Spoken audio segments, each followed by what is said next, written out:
Hi to all. నేను అనిల్. ఇప్పుడు ఇవాళ డేట్ వచ్చి 25th. ఇవాళ ఈవినింగ్ నుంచి ఏంటో మొత్తం ఈ పెట్రోల్ డీజిల్ దొరకట్లేదని చెప్పని పెట్రోల్ బంకుల దగ్గర పబ్లిక్ని చూసి భయం వేసింది. పెట్రోల్ బంక్ దగ్గరికి వెళ్ళి వాళ్ళని అడిగితే, సార్ పెట్రోల్కి అయితే ప్రాబ్లం ఏం లేదు, కానీ డీజిల్ మాత్రం ఎవరి దగ్గర లేదు సార్ అని చెప్పేసి అని అన్నారు. గుంటూరులో కొన్ని పెట్రోల్ బంక్స్ అయితే కంప్లీట్గా అసలు పెట్రోల్ కానీ డీజిల్ కానీ లేదు అని చెప్పేసి అని కంప్లీట్గా క్లోజ్ చేశారు.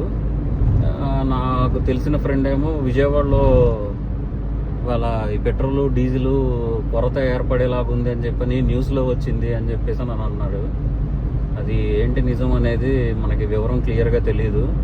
సో ఏదైనా కానీ పెట్రోల్ కానీ డీజిల్ కానీ కావాలనుకున్న వాళ్ళు మీకు దగ్గరలో ఉన్న పెట్రోల్ బంకుల్లో ఏదన్నా ఆప్షన్ ఉంటే దాన్ని ఫుల్ చేసేసుకోవటం బెటర్.